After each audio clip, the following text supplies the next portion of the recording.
মেয়েটি দেখে অবাক হয়ে গেল যে গতরাতে যে পুরুষ মডেলকে বুক করেছিল আসলে তিনিই কোম্পানির নতুন বস। আরো আশ্চর্যের বিষয়, ভুলবশত সে তার সাথে বিয়ে সার্টিফিকেটও করে ফেলেছে। ঘাবড়ে গিয়ে সে সঙ্গে সঙ্গে পালাতে শুরু করলো, কিন্তু হঠাৎ তার পা মুচকে গেল। তখনই উষ্ণ স্পর্শের একজোড়া হাত তার কোমর ধরে ফেললো, উপরে তাকালো এবং তার চোখ সরাসরি বসের চোখের সামনে মিলিত হলো। আসলে আগের দিনেই মেয়েটির বিবাহ বিচ্ছেদ হয়েছিল এবং সেই দুঃখে ভুলতে গিয়ে বারে এসেছিল।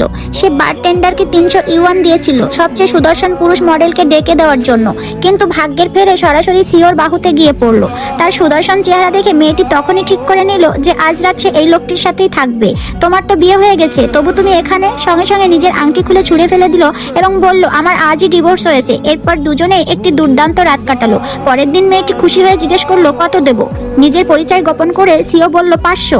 মেয়েটি অবাক হয়ে বলল, 380 বেশি দেব না। তখনই সিও তার গলার উপরে রাতের দাগগুলো দেখালো এবং গত রাতের ঘটনার বর্ণনা দিতে শুরু করলো। লজ্জায় মেয়েটি তাকে থামালো এবং শেষমেশ দাঁত কিরমির করে 500 টাকা ট্রান্সফার করে দিল। এরপর মেয়েটি বলল, এবার আমাকে বাড়ি পৌঁছে দাও। কিন্তু পরের মুহূর্তে সে থানায় নিয়ে গেল। মেয়েটি প্রথমে ভাবলো সে মজা করছে, কিন্তু সিও লেনদেনের রসিদ দেখিয়ে হুমকি দিল। ভয় পেয়ে মেয়েটি জিজ্ঞেস করলো,